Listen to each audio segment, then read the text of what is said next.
नाज़रीन किराम, इस वक्त हम लोग पहुँचे हैं काशी बारी मदरसे में, जहाँ एक शख्सियत से मुलाकात होती है जो जाने पहचाने माने जाने आप सभी हमेशा सुर्खियों में छाए रहते हैं। मैं मिलाना चाहता हूँ अब्दुल्ला सालिम चतुर्वेदी साहब से। सर, आपका MM मीडिया में स्वागत है। सर, अभी मुहर्रम के सिलसिले से एक मीटिंग रखी गई, इसमें आप क्या कहना चाहते हैं मुहर्रम के सिलसिले से? अभी हमारी एक छोटी सी मीटिंग थी तंजीम तहफ़्फ़ुज़ शरीयत वेलफेयर सोसाइटी के बैनर तले। हम लोगों ने कई इश्यूज़ के ऊपर बात हुई, कई मसले पर गौर व ख़ौज़ हुआ हमारे मेंबरान का। तो उसी में ये बात भी आई कि सामने मुहर्रम है और इस मुहर्रमुल हराम के पाकीज़ा महीने में हमारे नौजवान बहुत सारे खुराफात में मुब्तला होते हैं। कुरान और शरीयत की रोशनी में उसकी कैसे इस्लाह हो और ये खुराफात से हमारी कौम के नौजवान बचें, उस ताल्लुक़ से इसके ऊपर बातचीत हुई। इंशाअल्लाह उसके ताल्लुक़ से कुछ जो इनके इस्लाह के लिए इक़दामात हो सकते हैं वो हम लोग करेंगे।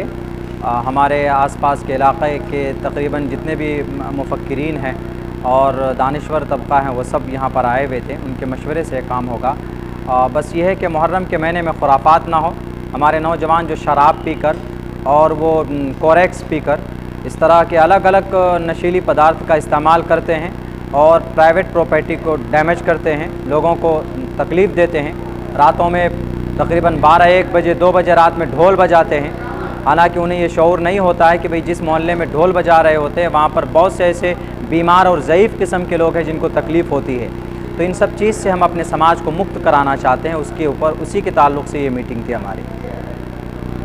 तो सर, जगह जगह पे भी प्रोग्राम हो सकता है इसके सिलसिले में? हाँ, हम लोगों ने तकरीबन अभी बस ये बात सामने आई है कि इस्लाही प्रोग्राम रखेंगे, इज्तिमाई प्रोग्राम भी रखेंगे मसाजिद में, और कुछ इनफरादी भी मेहनत हो जहाँ तक हो सकेगी उसके ऊपर भी हम लोग इंशाअल्लाह काम करेंगे।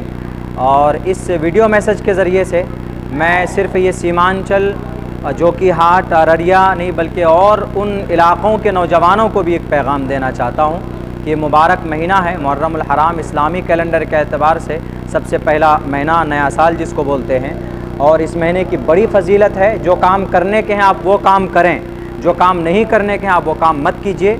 मैं इस वीडियो मैसेज के ज़रिए से उन लोगों को भी ये पैगाम देना चाहता हूँ।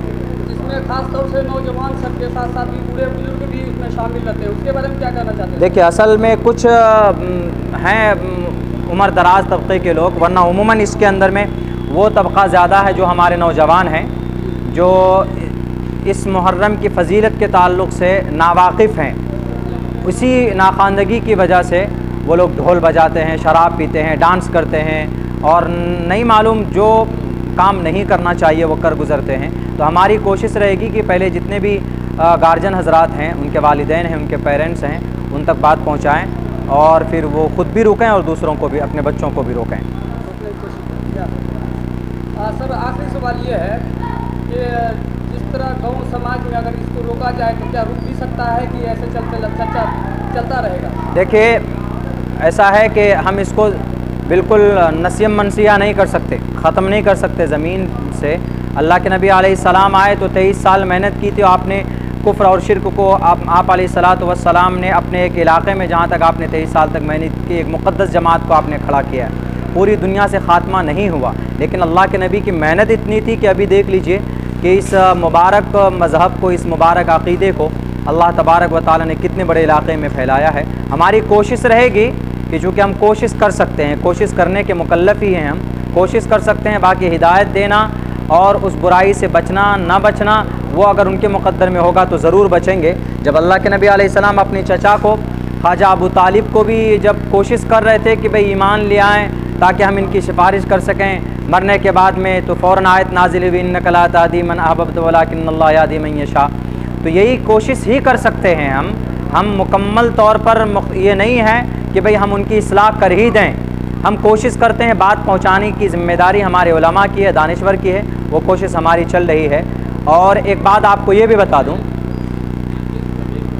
एक बात आपको मैं ये भी बता दूं कि हमारी ये तंजीम इन्हीं चीज़ों के ताल्लुक़ से काम के लिए जानी जाती है।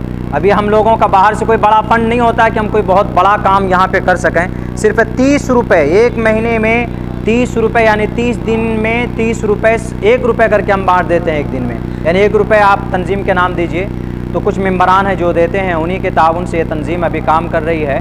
और जहाँ तक हो सकता है वहाँ तक हम लोग रिफाई भी काम करते हैं। इस इलाके के अंदर में अभी बहुत ज़्यादा आगजनी हुई, कई 100 मकानात जल गए। हमारे पास फ़ंड नहीं था कि भाई हम उनको दे सकें, लेकिन फिर भी कोशिश हुई, जो भी हुआ हमने उनको सूखी रोटी और चटनी जहाँ तक मुहैया कराने की बात भी हमारे तंजीम के लोगों ने की है। लेकिन मैं इस वीडियो मैसेज के ज़रिए से अपने खुसूसन सीमांचल और जो कि हाट के लोगों से ये गुजारिश करना चाहूँगा कि जो साहिब खैर लोग हैं वो जुड़ें।